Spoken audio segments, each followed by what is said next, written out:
Hello, everybody. Welcome to this episode of MGR Unplugged. As you can see, I have the map of the COVID-19 cases as of today. I really did not want to keep talking about the coronavirus and everything. I was actually planning a different type of episode today to discuss something more upbeat.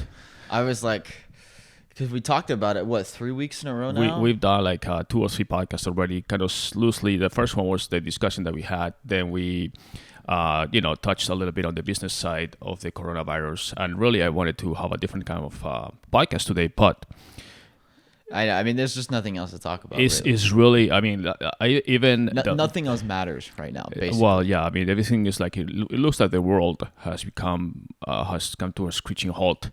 And I think the world has finally woken up. Right. Or at least most of the world that wasn't already, basically. The Western world, I should say. Yeah. So, and the last 24 hours have been pretty much incredible. Not just on the news side, political side, financial side, sports, everything. So we're going to try to cover a little bit of everything and try to just see what's going on. And obviously, I'm always on the optimistic side, and I know for a fact that no matter how bad we are today, this will go away. I can't tell when it's going to go away, but it will go away. So that's the positive side. So without further delay, let's get started and roll music, please. None of you people can tell me to stop. Lower the lights down. Hand over my crown. Hand over my heart. I do this for my town. I do this for my crowd. So turn me up real loud. My time, my time. None of you people can tell me to stop. All right, welcome back. We're here with David and I are here back again today. Today is Thursday, by the way, is the 12th of March, which is the day after David did, to listen to President Trump's speech yesterday. It was very short. It was about 10 minutes, very specific about the coronavirus. It was the first time that I think he's done a speech of that type, in the Oval Office, addressing the nation. After many tweets and communications that were almost just ignoring the virus and saying, okay, it's not affecting us and this and that. Finally, he came a little more serious, didn't have a chance or didn't have a choice, actually. But he finally addressed the nation. And I think some of the financial resolutions that were taken were already in the news, like stimulus package for small businesses. The tax break is still not approved. He mentioned that he hopes payroll tax decrease. He hopes the Congress passes it. But I think the main thing that shocked a lot of people, including myself, is the complete travel ban for every flights coming from Europe, except from the UK. What do you think? I think it's the right move. Well, he should have included the UK. I think it's the right move. I think it was the right move 3 weeks ago. I think it's kind of late now because we already have a bunch of cases in the US. But yeah, I think that all countries should be just shutting borders right now and just saying, listen, we can't have travel because it's spreading too quickly. I mean, I wanted to overlay. You can go back to the podcast we did a few weeks ago with the map, what it looked like then with what it looks like now. And all of this did not exist 3 weeks ago. And I think that's the point. Yeah, I remember the numbers. In fact, I had a screenshot when I did the show notes. I think it was only 2 weeks ago, by the way. We had about 80,000 confirmed cases, 81, 82. And we had about 40 confirmed or recovered, and about 3,000 deaths or something. So, but we'll get into the numbers in a bit. But the travel ban, I mean, I was actually this morning reading a lot of information from different sources, and mostly also European newspapers. And obviously the European people or governments did not like the fact that Trump unilaterally, or basically without consulting with them, just did that, And there's a sentiment in Europe thinking that Trump was kind of blaming Europe for not acting, which is basically what Europe is doing, not acting, and blaming them on the virus is not spreading because Europeans are not taking care, so we're going to shut our borders. Europe should do the same thing. Europe should shut their borders. Yeah, they should. I don't think this is a blame game. This is a who cares at this point. it doesn't matter whose fault it is. We just need to fix it. And just to be clear, because that's something that Trump was not very clear during the speech, but then he clarified later in a tweet or something, the ban is only for people coming from Europe, not for goods or products coming from Europe. At first, in the speech, he said goods, and I was like, wow, he banned goods that would be a big shock. But he later clarified that merchandise or things coming from Europe, they will still be allowed. It's only people that actually transferring or bringing the infection that will be not allowed. So, and it's also for 30 days. So we'll see what happens after 30 days. Starts this Friday or tomorrow, basically for us, and then it'll be for 30 days. And hopefully by then things will start being a little more under control. But the truth of the matter is that if you compare the population of Europe with the US, which is about the same, Europe maybe 400 million people, I don't know exactly the latest figures, but it's usually Europe is 400 or 500 million, US is 300, 350, depending on how many tourists we have here. But when you compare the cases in Europe with the US, Europe is like way out there compared to the US. I mean, Europe has, I look at this number, and this morning was like, and again, this changes by the hour, but Europe has about 23,000 cases, confirmed cases, and more than 1,000 deaths. Whereas the US, again, confirmed cases. I think they have more deaths than that, right? Italy, 827. Okay, maybe. Yeah, so Europe in general has 23,000 confirmed cases. Again, this is as of this morning. And then about over 1,000 deaths.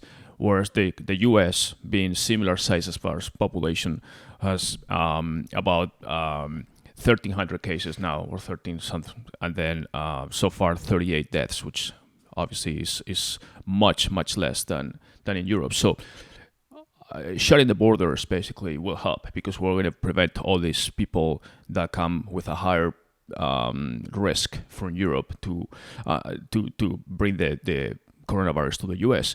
And in effect, that's what China did, even though they did it late too, and they didn't tell the rest of the world. When they realized how grave it was, or the situation that they had in place, they basically shut down the country. They shut down the regions first, and then thanks to that, China seems to be now over the curve as far as cases and deaths and everything else, if what we know is true. So obviously quarantining the country, forget about individuals, but quarantining the country seems to work as far as limiting the spread of the virus and then controlling it and then seeing how things are progressing. So yeah, I mean, that's been crazy. In addition to that, we have other sports news and everything else that happened last night. Yeah, I mean, it was kind of crazy within the span of like 20 minutes. You know, it's funny because, not funny, but no one cares until someone they know gets it. That's kind of what happens with a lot of these things. No one cares unless it directly affects them or someone they know. And I was saying that, you know, just wait until someone famous gets it, because then it's going to be a shock and people are going to be like, oh, wow. You know, and I was saying this weeks ago, I said, just wait, because someone famous is going to get it, and then people are going to pay attention. And then last night, within the span of 20 minutes, it was Trump's speech, bans all travel from Europe. Literally a few minutes later, Tom Hanks announces that he and his wife have it. And it wasn't, in this case, it wasn't just someone famous. It wasn't like a B-lister. It was literally one of the most famous people in the world, Tom Hanks. And then, I don't know, 10 minutes later, the NBA announced that Rudy Gobert. That was the most bizarre thing, and I'm not a big NBA fan. I mean, I follow the NBA, but I'm not a hardcore fan like you are. But that was the most bizarre live event situation that I've seen as far as canceling a game and suspending the league. Live on TV, pretty much. Because you have to think, well, basically, you know, Rudy Gobert got it. NBA player who plays for the Utah Jazz. And immediately, there's actually footage.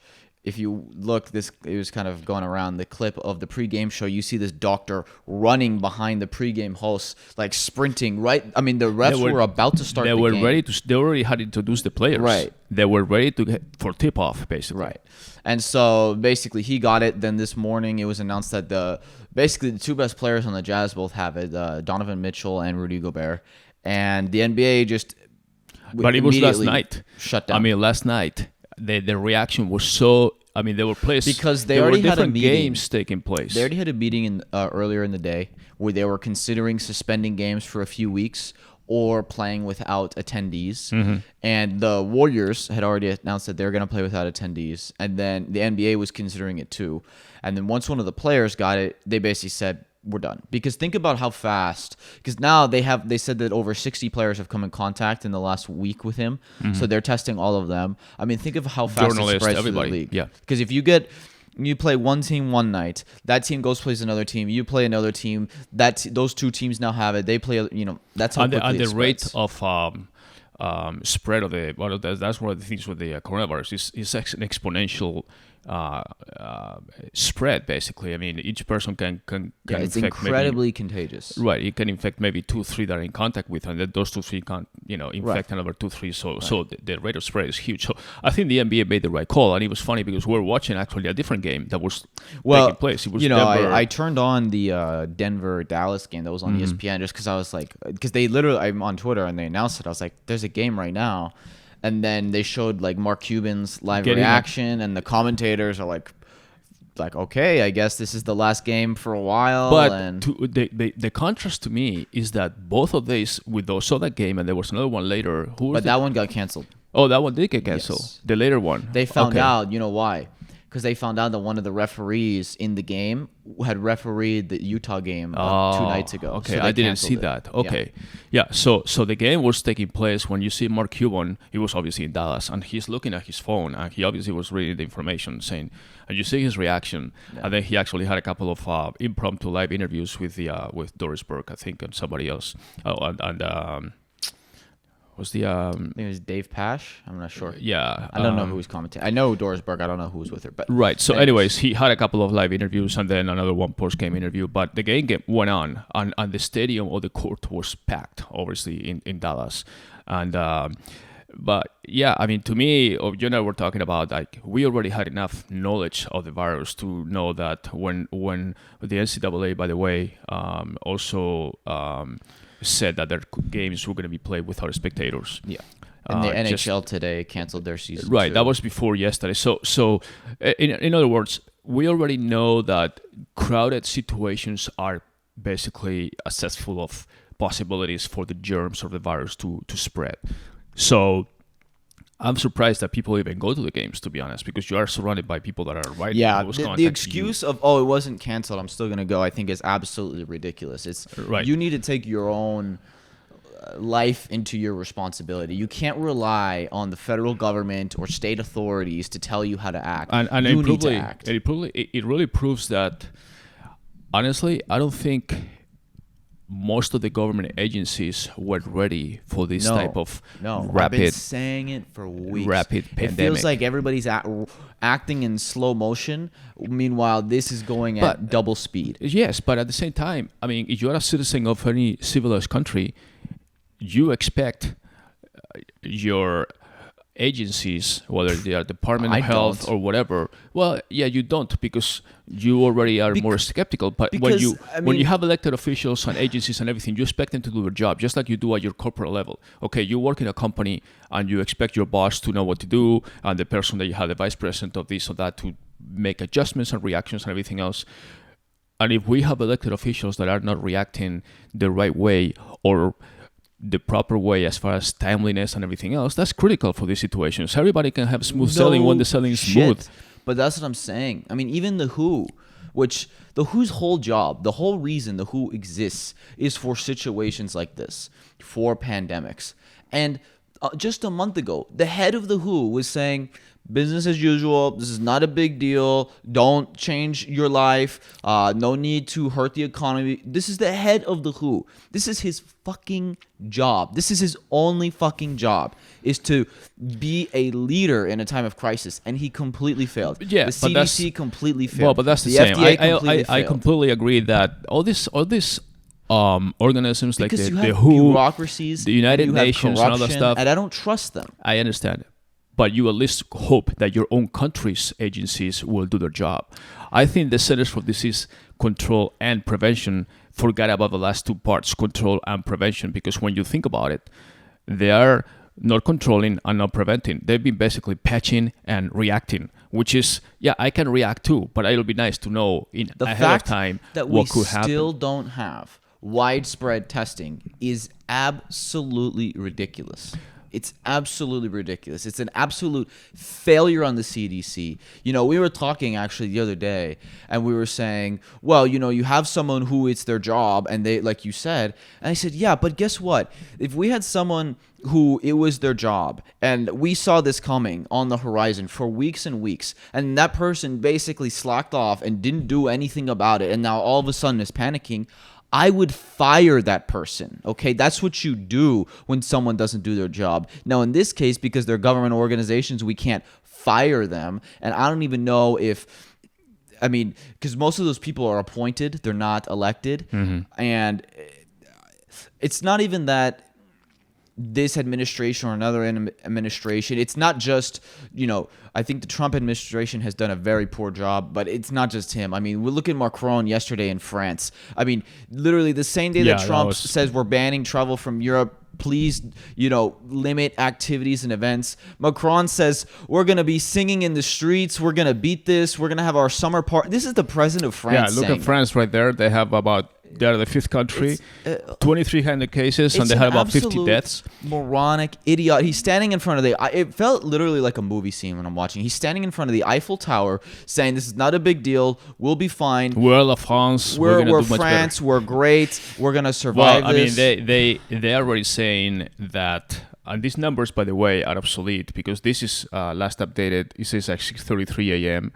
I actually just looked at a newspaper in Spain, and Spain, who's down there with 2,200 cases, is way above 3,000 now. They found another nucleus of infected people in Barcelona. Even a secretary of Commerce, Ministry of Commerce in Spain now is being tested positive. Health minister in Italy died. Yeah, exactly. Yeah, I mean, it's just something that we cannot ignore anymore, and then just pretending that, oh no, it's not going to be this, it's not going to affect us, this and that. They basically say if you continue with that attitude, like Spain, France, and all these other European countries, Germany, look at I mean, these are top powers in Europe, France, Spain, Germany, right there, and they all have like 22, 23, 3,000 cases. And they're acting like, oh no, this will not happen to us. And there's like, they're going to be the next Italy, which is out there with 12,500 cases, and they already have 1,000 deaths. The death rate in Italy is way higher. And we'll get into that in a second, because the death rate in Italy was higher because it affected, mostly older people, and also the hospitals were like maxed out. They had a little gap. That's the thing. The hospitals are going to be maxed out everywhere. Right. That's what people don't understand. Right. The death rate in the U.S. isn't high right now because our hospitals are not overwhelmed yet. Give it another 2 weeks and they will be. And you're going to have, because this very incredibly sad thing that's happening in Italy right now is they're deciding who has to die. They're literally deciding that. If you have pre-existing terminal conditions, so if you already have cancer, if you're over the age of 70, 75, you're not getting treated. They're literally leaving you to die. Yeah, they're favoring people that have a more that is potential lifespan. They're playing God. They have this ethical dilemma, and they say we're just going to have to favor the healthy and the young, because if you're 70, we'll try to get to you, but right now we don't have the resources. They're out of ventilators. They don't have... The number one thing that people need, because this is a respiratory disease, is oxygen masks and ventilators to breathe.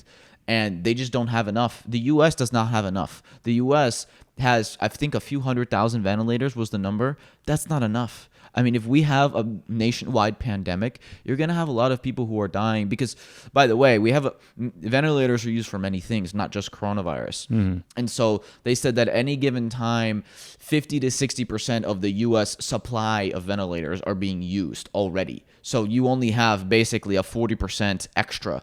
And if all of a sudden there's 100,000 people that go into hospitals and need ventilators, we don't have enough. Right. They don't have enough. And that's what's happening. And that's how young people die too, and other people who are healthy who shouldn't die from this if they had normal treatment, but because they can't get any treatment at all, they're dying. And that's the sad, sad thing. And like I said, it's just a complete, utter failure on behalf of the CDC, the FDA, all of these organizations. It just feels like in the last... And let me, one extra thing. This is why, and I know... I don't understand why this is so controversial, but this is why you should not rely on the federal government for things, because they're inept. That's what happens when you have a central authority that has their own interests in mind. But you have to. I mean, not but all you the, don't. You not can all have the, a decentralized no, system. That's the whole point. But David, the problem is that not all the population has the education, ability, resources, time, whatever, to basically, if it's like saying, hey, I'm trusting my doctor, but I don't trust my doctor. Yes, sometimes you ask for a second opinion, third opinion. Your doctor may be right or wrong, but when you go to a doctor, you trust your doctor to give you the best advice for what it is. Okay, and but I'm just saying the doctors give the wrong advice. Yeah, yes, it of course. All the time. A few times they do that. Not a few times. A lot. Okay, understood. Lot. But I'm saying doctors, like it could be your lawyer defending you in a trial, or it could be the engineer designing your building, or it could be any situation. You know, you trust professionals to give you the proper advice. Clients trust us to give them the proper advice as far as marketing. Okay, but we're a good example where there's lots of marketing agencies. And listen, I'm not going to name any names, but there's lots of market agencies that give advice that I think is completely idiotic. Of course, and education is key. And it's the same in every... Education is key, but at least a marketing agency is dealing with another marketing professional who could say, wait a minute, that doesn't look like the right approach to this campaign or something. But when you come to a country with a huge spectrum of people of all kinds of income levels, education, situations, familiar, everything, you can't just expect everybody to not trust the government. But you can have, this is why you have local authorities, and this is why basically Seattle and Washington now are shutting things down after they already have hundreds of cases and an outbreak. That's not when you act. But it's the same thing with the sporting events. I mean, yes, and it was very clear. Shut them down. If they're saying, okay, on the one hand, when this thing started being news about 3-4 weeks ago, like real news, they said, okay, wash your hands, avoid contact, stay with about 2 meters or 6 feet or something from the person next to you, try to not to touch your face, all that typical stuff, which, by the way, that's normal stuff all the time. I mean, if I need to be reminded to wash my hands. I mean, normally, hopefully you do that on a regular basis, but now even more thoroughly and sanitize and all that stuff, that's fine. But if they need to also tell you, okay, well, yeah, if you are going to be in touch, if you're going to be close to people like to 6 feet or something, well, my common sense tells me, okay, well, if I'm going to be in a stadium with a next guy next to me that I don't know where he comes from or he's done, and he's spitting and yelling and shouting and all that stuff, I'm going to be sitting 3 hours next to him, and another one in front, another one behind, another one this, the other guy behind me is coughing or whatever. Or you go to a movie theater, or there's a lot of places where they could have taken that resolution much faster. If they're telling you what, now they start saying, okay, avoid gatherings of 10,000 people. Then it became 5,000. Then it's 1,000. Now they say 250. It doesn't fucking matter if it's 250. You could be with 10 people. If you are this close to them and lined up, there is a risk right there. You know, so I think there's a lot of misinformation about this. And then I was the first one guilty, and I admit it, comparing it to the flu or whatever. You can compare it to the flu. Now, in retrospect, you can compare it to the flu as far as how it's not like the flu, basically. Like comparing it to say it differs from the flu, because the flu is more of like a linear disease. You know, it comes every year. We have a vaccination for it. We know more or less the strengths. We know what it's going to do. It's a known issue. It is a known factor, and you can anticipate and prevent. And that's why people, even though they die of the flu, it's different. This is what I was saying weeks ago. And I'll reiterate it, because the flu is a known unknown. We don't know how many people are going to get it. You don't know who has it around you. But we know what the death rate of the flu is. We know how to treat the flu. We have a lot of experience. Yes. With coronavirus, it's an unknown. We don't know how deadly it is. We don't know how fast it spreads. We don't know how many people have it even. I mean, you really think there's only 1,300 people in the U.S. with it? I think that's so no, I mean, that's basically... wrong. No, well, that's what I like that is confirmed. But it's true that... Unconfirmed? Because like you said, I mean, we know it's also... That's another factor of this type of virus is asymptomatic. Yes. Meaning you may have no symptoms or normal symptoms that you think is, it's just a sniffle or it's just a little cough or something. And you say, it's normal, I have this every year, or it's allergies or whatever. Maybe it's not. Maybe it's something else. And you don't even go... Even if you want to be tested, you can't. Even if you go to a doctor, in some cases, the doctor says, okay, it's this and that. That's another thing. That's the problem. They were mandating, you don't get tested until you have symptoms. It's too fucking late. by the time you have symptoms, because then you've already spread it to a bunch of people. Literally, look at what happened with Rudy Gobert just yesterday. He doesn't have any symptoms, and then today he was actually ruled out with illness yesterday and early in the day, but it was just illness. They didn't specify. They were getting the test. They finally were able to test him, and then boom, he has it. But days ago, he didn't have it. And I guarantee you that we're going to see a lot more NBA players have it that had no idea they have it because they're all getting tested now. And this is what I'm saying. Well, there's few things that we know. And obviously, we're still again, neither David or I are virologists or medical professional or anything, but at this point, you don't have to be. At this point, well, you have to study. You don't have to be a virologist or an MD to look at a fucking chart like that and a map and say this map was only China a month ago and now the whole world is red. So it doesn't take a genius to look at that. It shows you the big blob that we had in China. And there was a couple of small little dots in Europe. Now, Europe is another big blob. Obviously, you have Iran and all that section there. And then, obviously, the U.S. starting to increase because it's a huge country. And we have different nucleus in New York. And obviously, we know Washington and all that. So, but the things that we know, and by now, I personally have read so much about this from different sources, different doctors, different experts, other podcasts from people that I trust. Other podcasts from people that I trust have interviewed people that they trust and all that. And so the things that we do know is that, like you said, is that respiratory disease. So it affects your lungs. How much it affects? Well, the other thing that it does affect, not everybody, but a lot of people, is your heart. Right. And a lot of young people are having heart attacks and dying from it. That's when it starts getting to different phases. But first of all, it's a respiratory disease. You get it when somebody, through somebody sneezes near you, is up in the air, droplets, whatever, you breathe them, or you get them in your fingers or in your hands, you touch your face and all that. So that's why it's so critical that people wash their hands 20 seconds at least, thoroughly. There's tons of graphics out there on how to wash your hands properly and stuff. Then you use hand sanitizer, all the stuff, and then especially don't touch your face, your eyes, and things like that. But aside from that, we know it also affects, because it's respiratory disease, affects people with certain conditions, like even people that are smokers. They have already weakened lungs. I mean, they should know that. If they don't read the package that say that the Surgeon General says that it's going to kill you, well, now it actually may kill you. It affects people that even if they don't smoke now, they may have smoked in the past. So obviously they have the damage already done. It also affects people with diabetes. It affects people with high blood pressure, heart issues, things like that. And also, usually as a consequence of that, or a correlation, usually affects older people more than younger people, with exceptions, of course. But older people are more prone to having all the situations that I just mentioned. So we know that people that are over 70 years old are more at risk than people that are younger. And it also depends on your lung capacity. Obviously, when you're an athlete or something, even though we have exceptions too.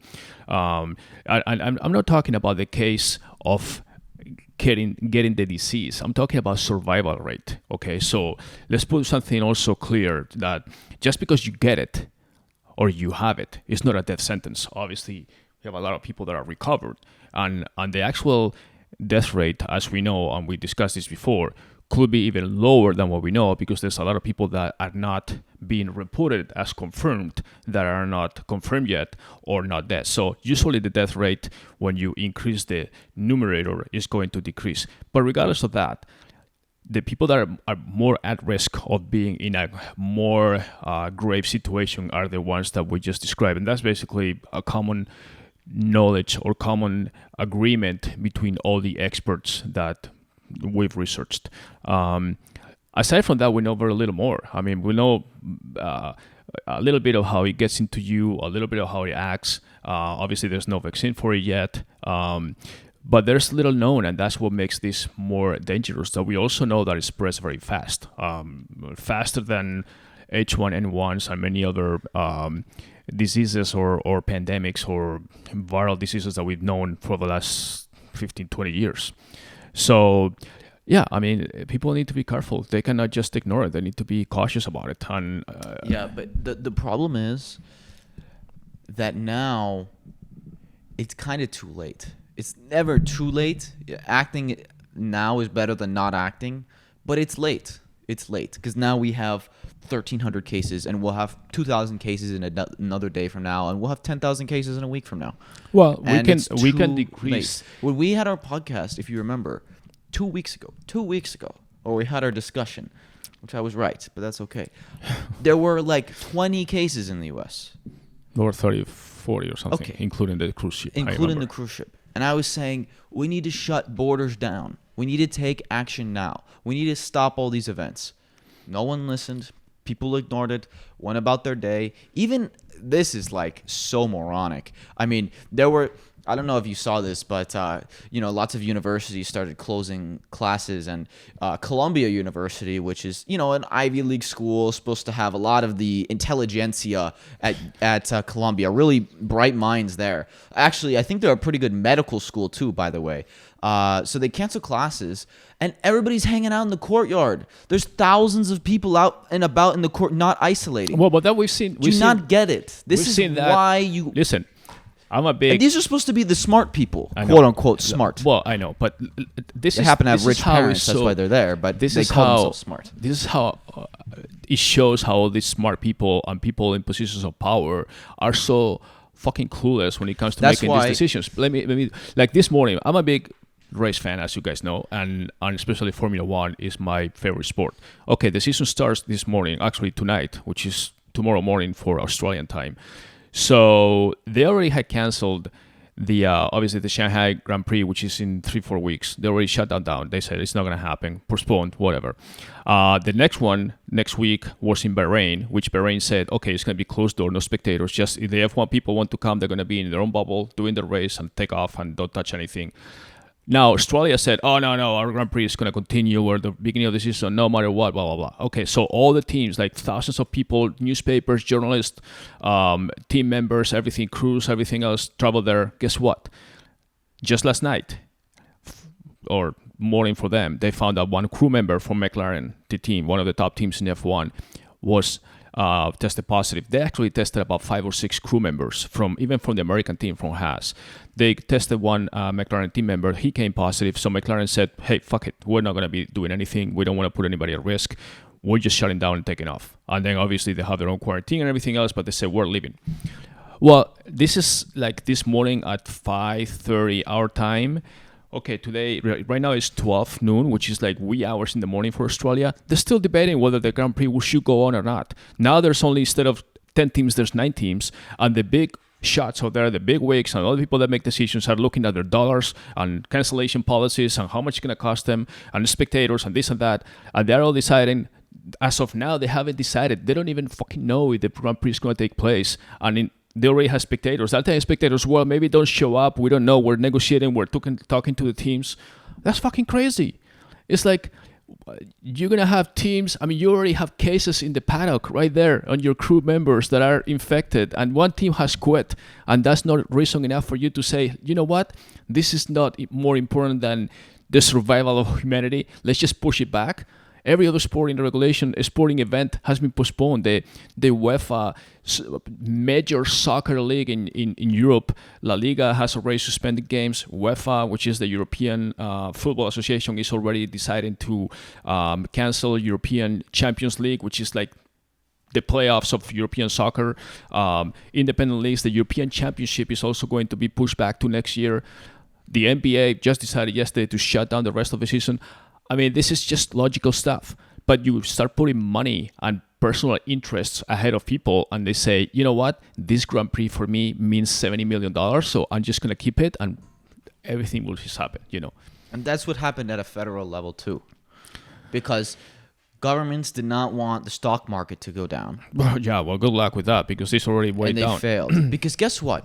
You know what would have happened if 4 weeks ago, instead of by the time it spread here, that we took cautions? Because by the way, I checked when I sent it out in my newsletter the first time I spoke about coronavirus. I sent out an email to all of our clients in January, okay, way before anyone was worried, telling them you need to prepare for coronavirus, okay? I felt like Chicken Little, okay, saying the sky was falling and everybody was calling me crazy. Nobody listened. Oh, actually, I'll say a few clients did listen. I'll give them credit. A lot didn't. A lot of I wasn't the only one. Other people were talking too. And nobody listened. And now it's too late. And they put short-term financial interests ahead of themselves. What the U.S. should have done a month ago is say, okay, this is clearly spreading all over the world. There was no vaccine. There's no cure. There's no nothing. the only way to stop it is isolation. We're going to isolate ourselves. We're going to stop travel from Europe. We're going to stop travel from all of Asia. We're just going to isolate ourselves. No big conferences, no big sporting events, nothing, okay, for the next month. And then guess what? We would be fine. But instead, we have tons of spread, and it's going to keep going. That's my point. I mean, seriously, it's like, and then you want to talk about the Fed? Yeah, I wanted to get into I wanted to get into It's now like they the still don't get economic. We've discussed enough about the virus, and hopefully people will be conscious enough now to realize. Let me just say this: unless you have a specific reason or obligation or something to go to a place where there's going to be a lot of people. I mean, this is anecdotal, but there was supposed to be a coronavirus conference in New York, which was canceled because of coronavirus. Yeah, I know. Isn't that? I mean, that's like the Association of Procrastinators pushing back their conference too. But you talk about medical establishment, people who should know. I mean, there's a major orthopedic surgeon conference in Florida, and they still hadn't canceled it up until a day ago. They were waiting like a week. No, we're doing it. And these are fucking doctors. Right. Yeah, like I said, I mean, if you have a conference, and I mean, some people sometimes need to get together, even if it's hopefully government officials deciding what to do, but they can have precautions in place. They can say, okay, we're going to gather in groups of 20 or maybe groups of 10, or we have 2 groups of 10, and then we have a certain distance, so we're not sitting next to each other, and we separate ourselves, and we minimize contact. The parody of the whole situation was yesterday I was watching the European Champions League game between Atletico Madrid, my team in Spain, and Liverpool. The game was in England, and they had all this thing in the beginning where normally all the players shake hands and they shake with the referee. Nobody was shaking hands. They went by, elbowing each other, all that stuff. And then during the game, they're like all next to each other, high-fiving, hugging. It's like, why do we this? The UEFA says, oh, we minimize contact, but then during the game, everything goes because players are just acting like players. Soccer, you can't not touch each other. other. Exactly. That's my point. That's why the NBA just canceled games. It's the same thing with the NBA. It's like if the NBA said, oh, let's minimize contact. You can't do that. You can't. You have players that are breathing and spitting in your face and sweating and touching their faces all the time. It's like you can't just say, oh, we're going to set this rule so the games go on, and then we check the box of saying, oh, yeah, we told the players not to touch their each other or handshakes or whatever, but then the game goes on and they're basically playing like they always play. The thing is that obviously it's easy for some people to work from home, and maybe a lot of people listening to this have tech jobs, marketing jobs, whatever. You can work from home, but obviously there's a lot of people who can't work from home. Right. One thing I was thinking about actually that it's a kind of a juxtaposition for the restaurant industry, because the restaurant industry is going to be smacked by this. But we'll get into that. But I think the whole travel hospitality industry will be suffering now. One thing that may save them, that was their enemy before, is actually the food delivery companies, because the food delivery companies were killing the restaurant industry. I mean, you can ask anybody you know in the restaurant industry, they're going to tell you DoorDash and Postmates are killing them. And this may save them, because people don't want to go out to restaurants, but people still want food. But do you think people trust the food being delivered by them, by a driver that they don't know about? If I was DoorDash and Postmates and all these companies right now, I would be saying, hey, we're going to have ultra safe precautions for your food. So we're going to have sealed bags that your food go in. All of our drivers are washing their hands constantly, hand sanitizer, all of that. We put it there. We even give you, a little packet of Clorox wipes with every delivery. Well, if the restaurants, that's what I would do if that were when you have pizza delivery stuff. I mean, it just comes in a carton box, and there's even stories of the drivers opening the box and picking a slice of pepperoni or something. But hopefully that's the exception. But if the restaurants come up with a method to deliver the food in a sealed package, that the driver takes it and it's sealed, you break the seal, like you do for many other things, like a FedEx envelope or something, and then you grab the contents from the inside and it's totally fine. Then you can trust that a little more. You can look at China, the food delivery apps in China, the downloads were like through the roof. They were up 900% in January. People need to do something. It's the same thing. I mean, if we look at plan B, which is, okay, you need to stay in your house more frequently.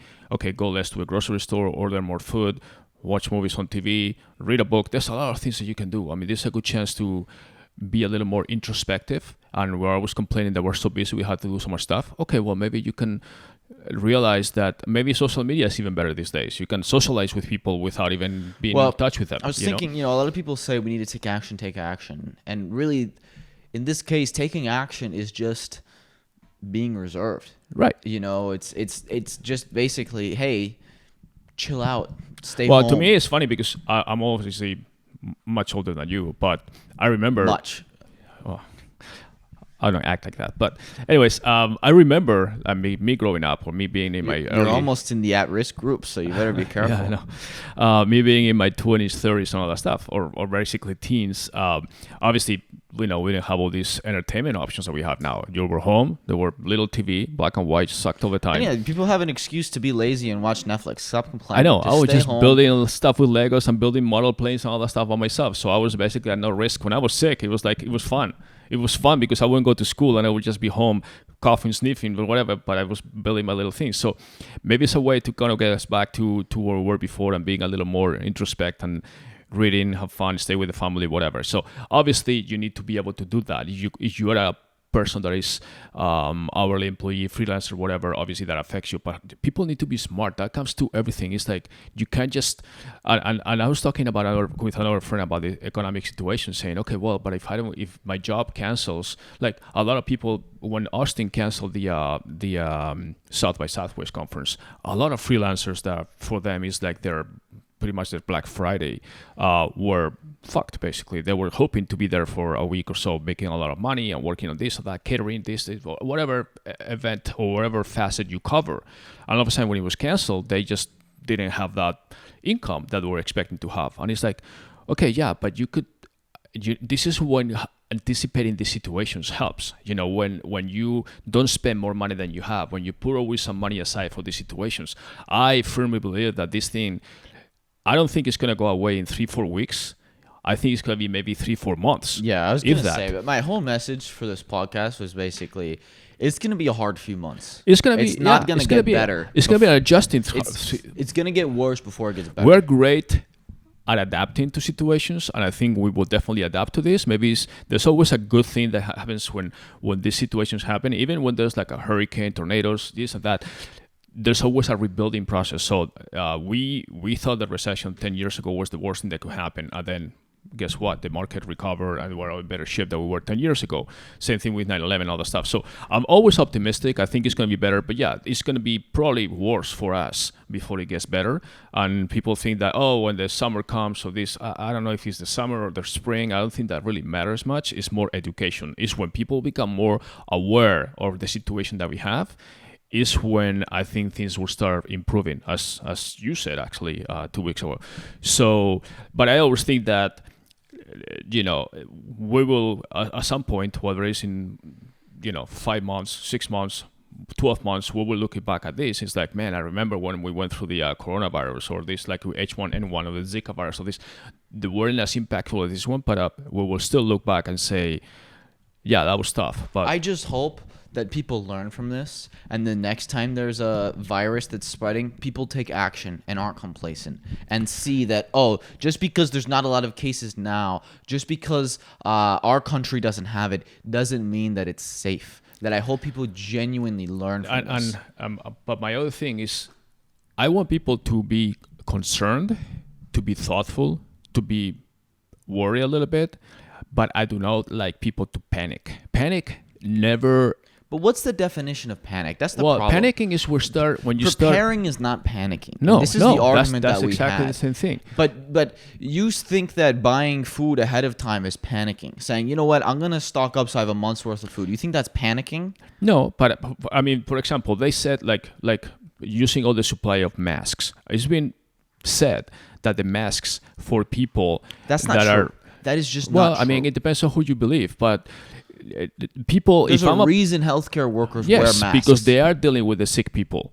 Yes. But if you are not sick, so wearing a mask. The masks work for a nurse but don't work for you? Well, yes. They are dealing with sick people. You are not dealing with sick people. You don't know that. You could be walking in the street, walking in a store, and dealing with sick people you just don't know yet. No, because masks again, we determine. Now, is there a shortage? Yes. Of course. But that doesn't mean they don't work. No, but the other thing is that if if I go mountain biking or I'm walking down the street and I don't have any person next to 10 meters from me, I don't care how that person speeds. 10 so that's meters whatever. from you. But go to a store, 3. go to a restaurant, go anywhere where you're close to Or you people. go to a restaurant with a mask. And No, are obviously you gonna don't eat go through to a the mask? restaurant. Okay, No. well, don't go But- to a restaurant. That's my point. That's what we said in the beginning.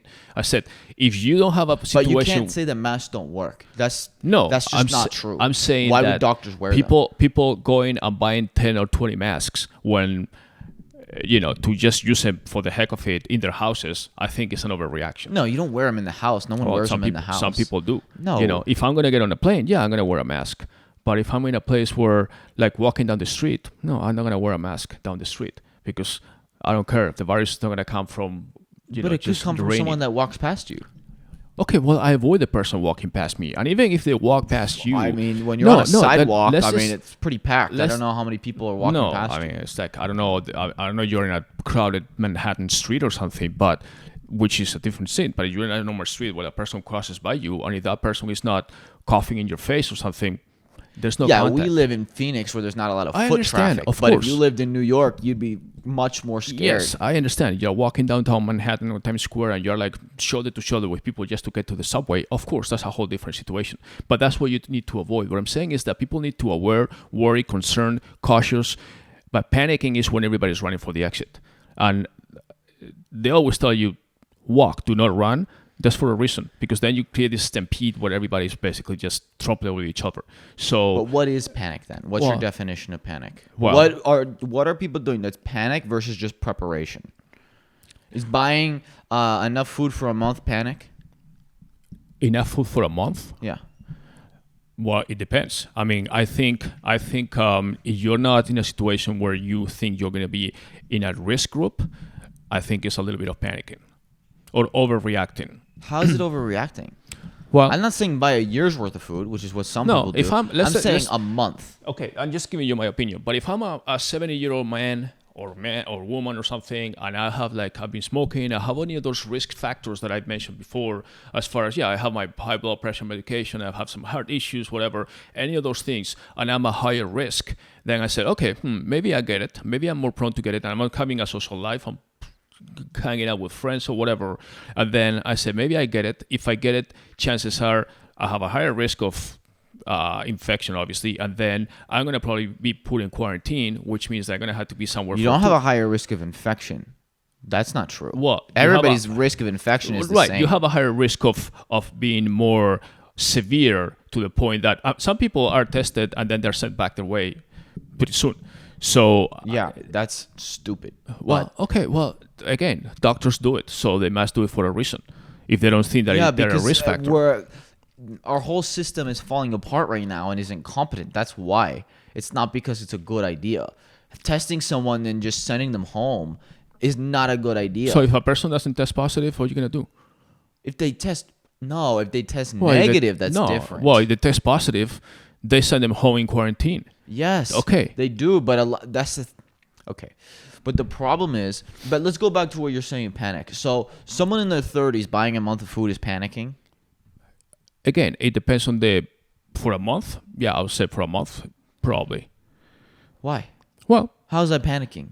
Well, because just because that person's 30 doesn't mean that they don't have a grandparent that they can give it to. Doesn't mean that they don't have an older parent they can give it to. They don't buy it for themselves. Yes, but they are buying it for themselves. They're saying, I don't want to spread it. I don't want to be someone who perpetuates the spread of this virus. I think a person I'm going to isolate. That's the problem, that a lot of people who think they're not at risk, even though they probably are. Everybody's at risk. I don't care who you are, because there's people in their 30s who have been dying and healthy, not just older people. I don't think everybody's at the same risk. David, not at the same risk, but at risk. And it doesn't matter. You don't want to keep spreading it. The whole thing is you need to shut things down. Why did Italy shut the whole country down? Because they said, we need to stop the spread in its tracks right now. I don't give a fuck if you're 5 or 50 or 100. We're shutting it down. I understand. But if you're a person that if I'm a person that my job requires me to Yes, basically that's be surrounded by different. people, and I say, you know what, I have a higher chance of getting it. If I'm a paramedic that I'm always attending emergency calls and I'm going to probably get sick by attending sick people, yes, I'm going to be very cautious and prepare myself in case I get something. That's normal common nature of being prepared. Now, if I'm a person that has a job, I'm a writer, I work from my home, I hardly ever come in contact with anybody, and now in these days I probably even avoid it. I don't go to my little coffee shop in the afternoons, I don't go to this other thing or this other gathering. I'm going to stay home more than usual. Of course, I'm going to take care of myself and all that stuff. Yeah, I think for me to kind of panic and say I'm going to buy 4 weeks supplies of toilet paper, I think that's overreacting. That's my opinion. Now, I don't care if people stock their freaking pantry with toilet paper or whatever they do, but I think in that situation, that person is overreacting. This is panicking a little bit or just kind of being, to me, that's my definition of panicking. Like saying, oh my That's God, I'm not not doing panicking. anything. That's preparing. But that's okay. That's just saying, hey, this is getting pretty bad. There's a chance that we might just go on house arrest. Okay, let me make sure I have a food supply. Well, if that comes to place, when Italy, you mentioned Italy, when they did that, they were actually supplying food and everything to all the households. I know. So, but if you want to go on a self-isolation, if you can think ahead and you say, okay, I see what Italy's doing. then I'll go I rent see a what cabin these in the other woods, and then I just basically No, do that. no, that's panicking. I didn't say. Oh, now that is panicking. Yes, Then. I said that panic would be if I said I'm leaving the city, I'm going out into the middle of fucking nowhere. That's panicking. Okay, That's what we send all the infected people. I didn't say that. I said taking precautions, buying food, buying supplies so that maybe you don't have to go to the store for a few weeks is not panicking. That's preparing. What's the difference between buying supplies for a week, which is plenty of lifespan, to buy supplies for a whole month?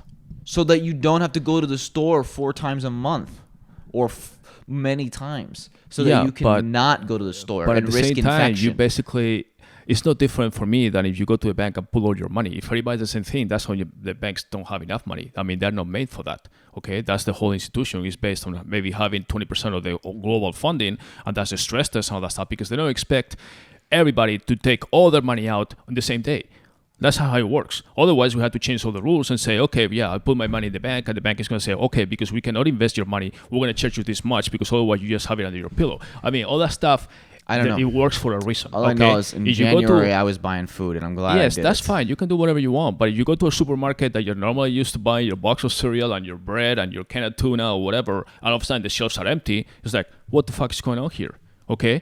Yeah, and that's another reason because I knew our stores would run out, so I was. But first. they run out because of people that are buying 10 instead of 1. That's why they run out. It happens though. Okay, I understand. I knew it was gonna happen. I understand. I bought hand sanitizer and Clorox wipes and all those things in January because I knew we were gonna run out, and we did. Let's move on to the financial situation because I want to move on to that. So, obviously, Trump announced certain financial aid to the country in this situation, a $50 billion assistance to a small business, and like I said, possibly a payroll tax break, which is to be defined. It's not even approved or anything, but he basically means that companies will take less payroll tax from their employees, meaning that you have more money in your pocket. What else did he say? It was also...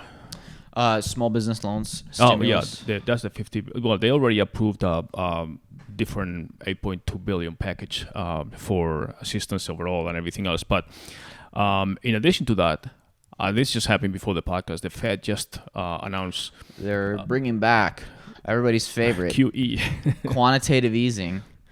What does that mean for people that? It basically means the U.S. government is going to start buying securities. They're going to start buying stocks to keep the market pumped up. And I think it's I actually think that I think they're gonna cut rates to zero. They're gonna start pumping money, printing money like it's free, and this is how currency that's collapses what happens. happen. And this is the thing that you and I were talking about. When you have a crisis, a financial crisis like it happened in 2008-9, financial resolutions may help in the short run. It's debatable whether they did the right thing or nothing, the bailouts, all that stuff. That's beyond the point. But when you have a financial crisis, financial aid in some sort will help, okay, or could help like it did. Financial aid, yes. But in this case, it's not a financial situation. It's a health. Well, hold on. financial aid, I think it is the right move to offer $50 billion in loans to small businesses because they're going to be hurting. Because obviously those small businesses, if they go out, it's not just the business owner that's hurt, it's the employees that work that are hurt. Like we said, restaurants, anything that has a lot of human interaction is going to be hurting. Well, I can tell you a lot of things that have been already canceled just because the European ban. I mean, a lot of businesses from Europe had been planning to come to the U.S. over the next 30 days, whether it's for trade shows, events. NAB, the National Association of Broadcasters, takes place in Vegas next month. They're still advertising it.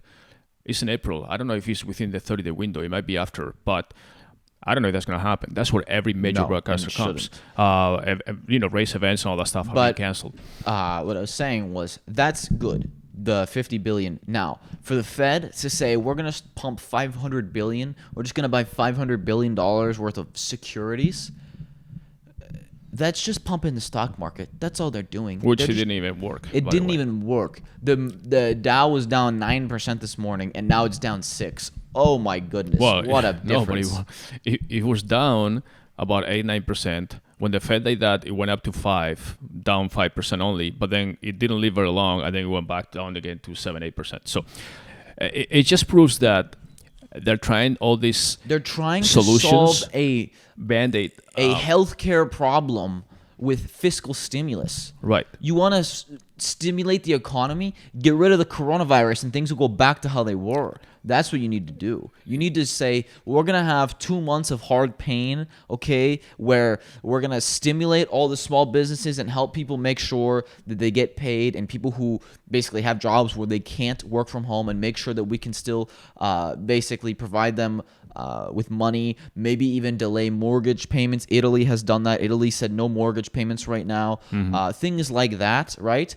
Just saying, hey, everybody kind of work together for the next 2 months. Let's isolate, let's shut down, let's get through this, and then we'll be fine. And then things will go back. But they're not doing that. And they're trying to stimulate. And they're running out of tools, okay? Because the interest rate's going to go to zero. What are you going to do? Have negative interest rates? So let me ask you something. A bank's going to pay me to buy a house? Yeah, that would be nice. We're sponsoring your house. I'll be lining up for that one.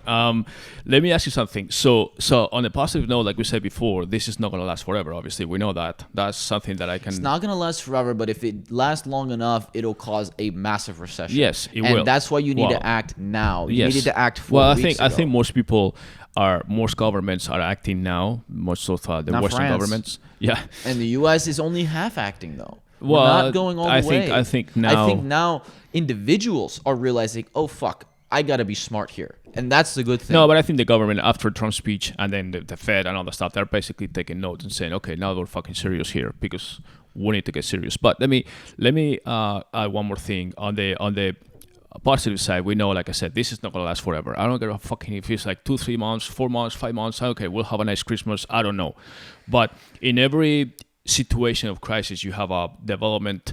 I mean, you like calculus and arithmetic and all that stuff. You have these curves where the growth goes up. Is what we call the concave facing up or concave facing down, depending on how the situation peaks. And then you click the apex as a razor, or the peak, and then it starts going down or it starts going up. And we can actually see here when you see the mainland China that is up there, how they are pretty confident they have overcome the system. They still have some cases, they still have some deaths, but they are over the curve already, and the curve that used to be up is now concaving and facing down. This is the case of recovery cases, which is pretty linear. I mean, we're basically growing at the same pace of people that are confirmed. But make that bigger for a second. Which one? This one? Yeah.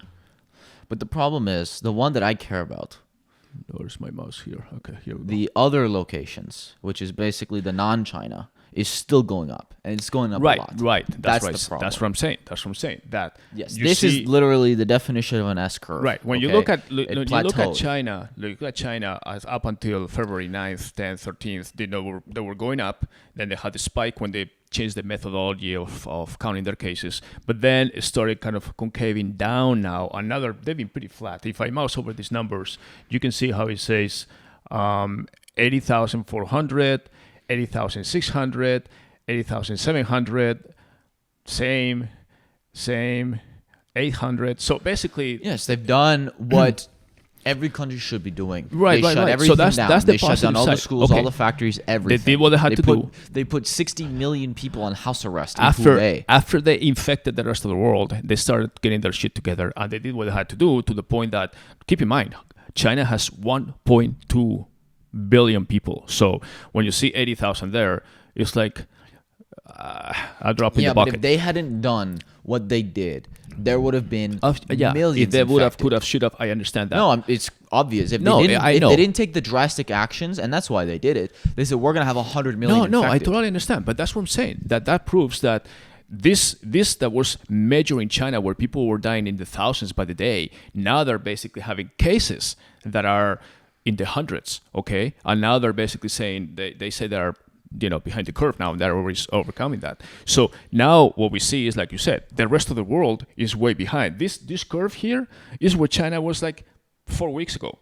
So if we do what they did, which is basically taking this thing seriously and saying, fuck it, we're going to shut down everything, get everybody in quarantine and But do we're it, still not. then this will eventually follow the same pattern as China and start being flattened. Now, the question is, will that happen We're not in so 4 months far. or We're in not 4 weeks? That's what or I'm in 6 saying. I know. Do it now.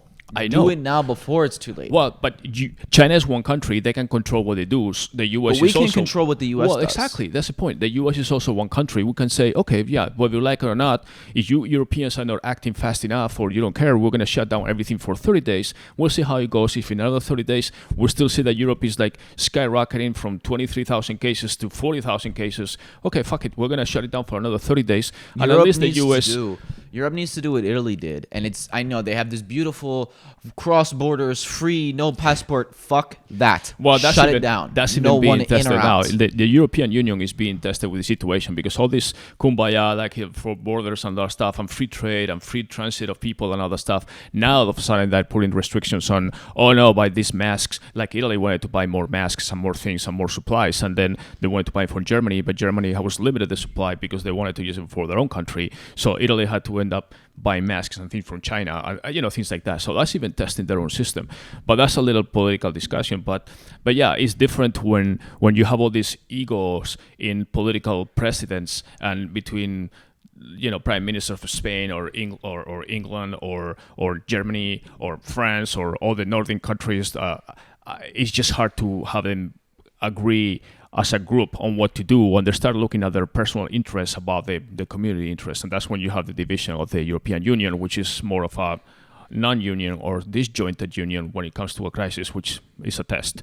But the point is, on the positive side, is that there is an apex. There is a point where the curve starts changing, and basically we overcome it.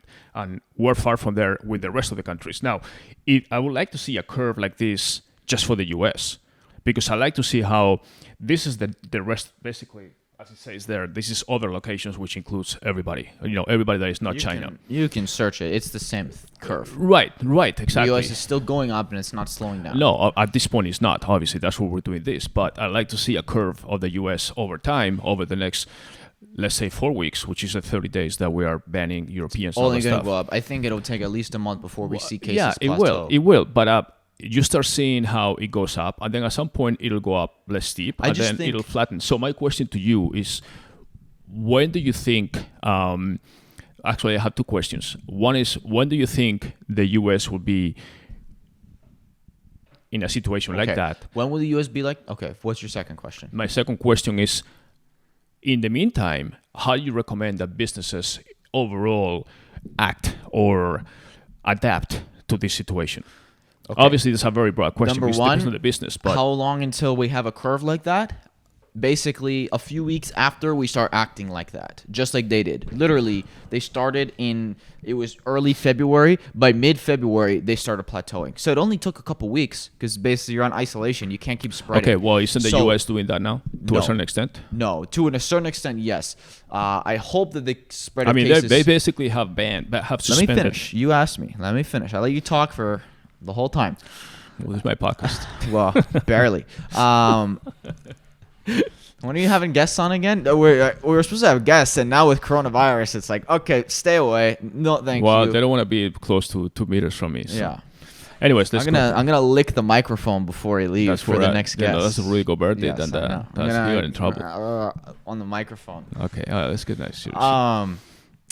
What was I saying? What were we talking about? I don't know. You're so smart. You even forgot it. Okay, so how will the U.S. slow down? When they take drastic measures. And when I say drastic, it's not drastic at this point. It's just what the fuck you need to do. I mean, it's that simple. Now, all of these sporting events closing down, schools getting closed down, that's the right move. Right. That's the right move. So isn't that already the drastic measures? Yes. What other drastic measures need to be taken? The biggest drastic measure, and this is something that I think is going to take a lot to happen, is basically house arrest, which is what they did in other countries, where they say you're not allowed to leave your house. Well, but they didn't do it everywhere in China. They did it in Wuhan and the regions. They did it for 60 million people, and they're doing it in Italy right now for the whole country. Yeah, 60 million out of 1.2 billion. Is but not 60 many. million is still a lot of people. That's basically like saying no one in California is allowed to leave their house. Okay, yeah, like in Washington, in Seattle, we need to or whatever. shut the border with Washington yesterday. Yes, okay, that's a state. We need to shut down. Even Northern California is looking like New York. That's the problem. It's already spreading.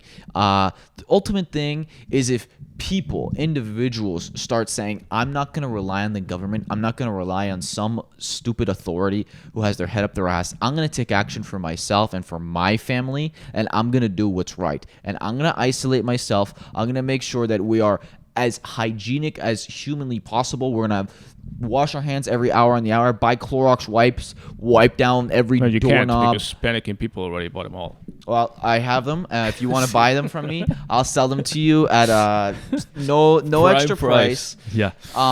No, but basically, that's what people need to do and take actions in their own hands. If that happens, and I think that's going to start happening, then we'll see a plateau. But I don't expect to see a plateau. I mean, what's the date today? March 12th? Maybe by another month from now, mid-April, we'll start seeing a slowdown. If people really start taking it seriously, then yeah, I think we'll see a slowdown. Now, the other question, businesses. Yeah, I mean, I honestly, it really depends. Yeah, it's going to be a hard few months. I mean, you're going to have to cut expenses. Again, it totally is dependent on what business you are. If you're an airline, I don't know. You're just going to have to cut expenses and hope this goes away quickly. Maybe offer super discounted flights for 6 months, a year from now, and book ahead. I mean, you have to come with different strategies. But yeah, I mean, sometimes depending on the business, there isn't necessarily a strategy. You just kind of have to cut expenses, hopefully cut as many expenses before you have to start laying people off. That's the real danger. I think that we're going to start seeing layoffs because people can't afford to pay people, and that's why you need the small business stimulus. Because if that stimulus, if you can basically help companies fund their payroll for a month or two while this all gets sorted out, and then in 2 months they're back to paying their own payroll, that's the best way to do it. From my perspective, I think this is a great opportunity, and we did this at MGR back in the days, but it's a great opportunity to work if customer client work or client time is not requiring so much. Basically, you don't have so much time working for clients, whether it's clients that are in a restaurant or whatever. This is a good time to work on your internal improvements. For example, obviously it's hard to say, but let's say a hotel property I know, but that's good for companies like us who No. But I'm talking like let's say properties, hotels, or whatever are trying to do a remodeling or something. Obviously, I don't know the logistics, but maybe they can move it up now, saying, okay, but people are not traveling now, and I had this remodel scheduled for the summer, which is a slowdown.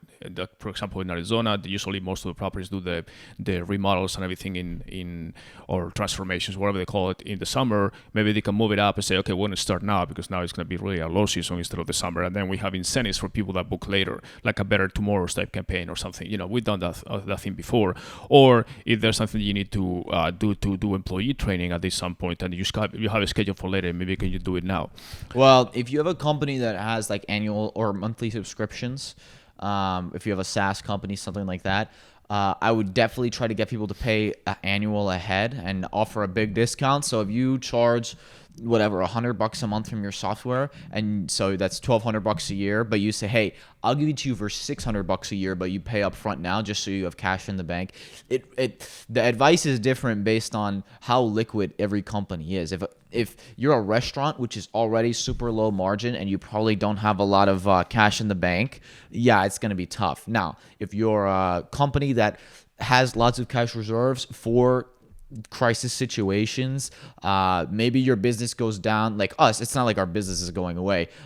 We'll see a little slowdown, like every company will, but we're still going to have revenues. We're still going to be able to pay people. We're not really concerned. Right. But yeah, it depends on the business, because we work remote. We don't work in person with people unless we have to, but nobody's asking for meetings right now. That's for sure. I mean, obviously, internet-based businesses are going to be in better shape as far as they don't have that kind of contact. You don't need to tell your employees to stay home and things like that. So I think there'll be adjustments to make, and I think if anything, it's going to boost the options for people to telecommute, to work from homes, to be more flexible, conferences and things like that. I think it's a good chance to have companies that never have time to work on their own improvement methodologies and processes and everything else to do that.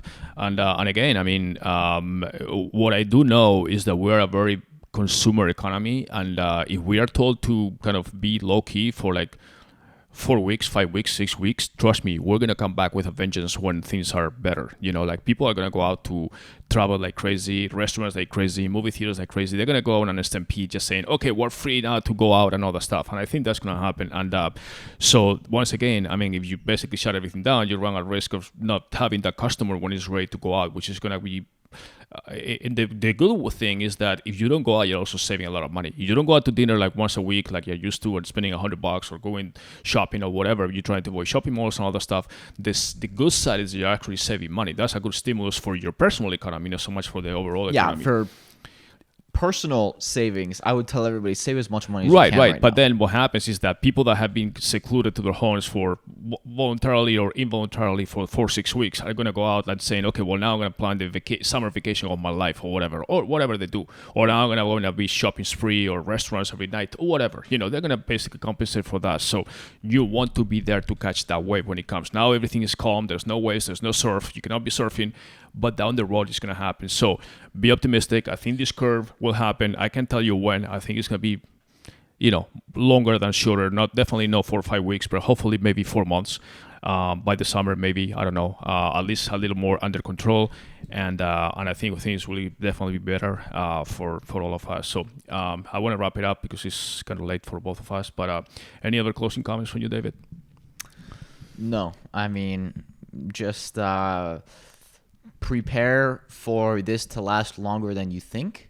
But yeah, it's not, obviously nothing is ever the end of the world. The 2008 crisis was terrible, but it was not the end of the world. We'll get past this. Now, definitely not. Will it take 6 months or 18 months? I don't really know. I think the economy may take quite a bit longer to recover because it's not just the virus itself. It's the virus that is coming at a time where we've had fiscal stimulus out the ass for years, and now we're running out of options. So we'll see. And don't forget that we have a election year here in the U.S. Yeah, so come 6 months or so, or even less, our news will start changing to elections. So we're gonna have primarily 2 candidates, obviously President Trump and maybe Biden, fighting for their jobs. So that will be interesting to see how they face this situation and how it is as it gets closer to election time. So we'll see. Maybe it'll become somebody else's problem down the road. But that's all we have for today. Thank you all for listening. You are still listening to us after an hour and a half or so. Thank you very much. Don't forget that this podcast is always brought to you by MGR Agency. And that's our mother agency, digital marketing and everything that we do. You can follow us on mgragency.com and then mgrh.com/join. Is where you get our weekly emails for e-commerce, marketing, and everything else. And of course, watch this podcast on YouTube or listen on podcast on Spotify or any other source. If you're an Amazon or any e-commerce, but I send specifically Amazon updates every week in the email right now about Amazon's coronavirus updates and things like that. Basically. As far as it relates to the e-commerce business, we don't get into medical situations or anything like that. But if you like this podcast, please share it with your friends. We do it every week. We don't make money with it. It's just basically a service, and we really enjoy sharing our thoughts with all of you. So hopefully you stay safe and wash your hands, do all the stuff, and we'll talk to you next week, hopefully with a better topic. All right, see you. Bye-bye.